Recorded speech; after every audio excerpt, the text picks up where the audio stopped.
बहन की राखी। अंकित और अनु दोनों भाई बहन थे। माँ बाप के देहांत के बाद बड़ी बहन अनु ने बहुत मेहनत करके अंकित की देखभाल की और पढ़ा लिखा कर पैरों पे खड़ा किया था। दोनों भाई बहन खुशी खुशी रह रहे थे। एक दिन, दीदी मुझे जॉब मिल गई है। अरे वाह भैया, तेरी मेहनत सफल हुई। मेरी मेहनत नहीं दीदी, आपकी मेहनत। अगर पापा के निधन के बाद मेरी जिम्मेदारी आप न उठाती तो ये सब नहीं हो पाता। मेरी सफलता सिर्फ आपके बलिदान की वजह से है दीदी। कुछ महीनों बाद अंकित की शादी सीमा से हुई। सीमा बड़ी ही चालाकी से अनु से मीठा मीठा बोलकर उससे घर का काम करवाती और खुद अंकित के साथ घुमा फिरा करती थी।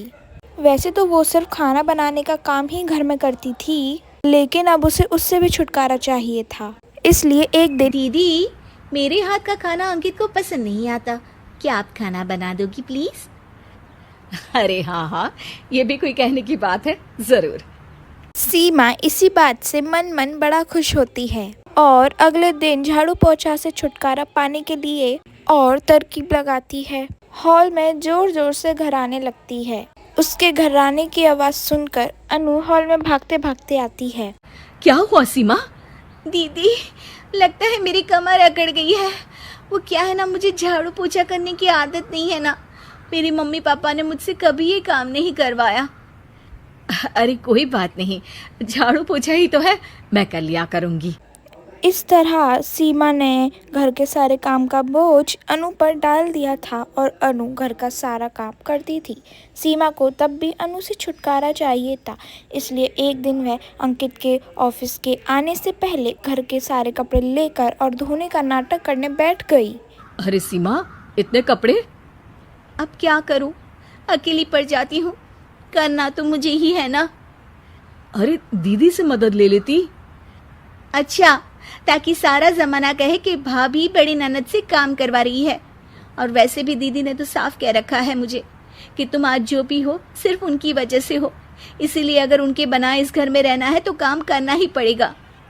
ये सब सुनकर अंकित को बहुत गुस्सा आ गया और उसने अनु को बुलाकर कहा, दीदी ये घर पापा ने बनाया था और इसमें मेरा भी हिस्सा है और मुझे वो चाहिए।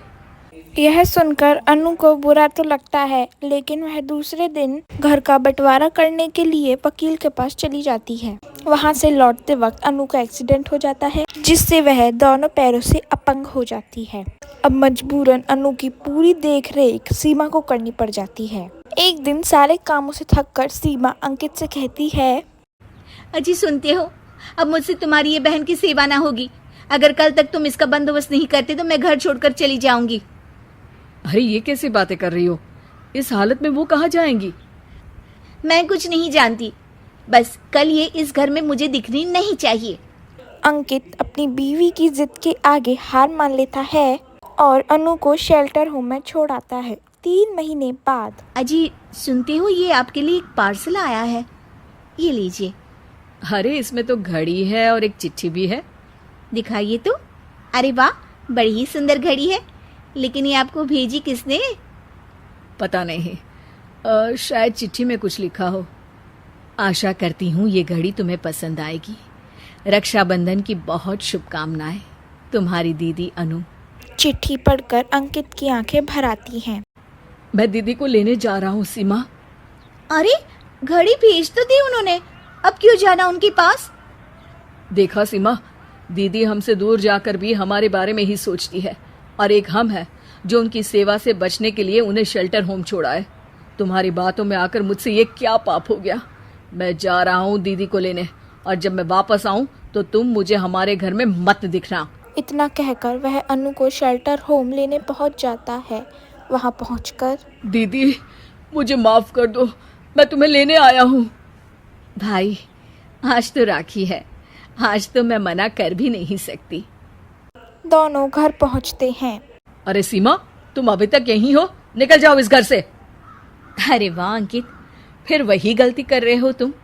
सीमा तुम कहीं नहीं जाओगी।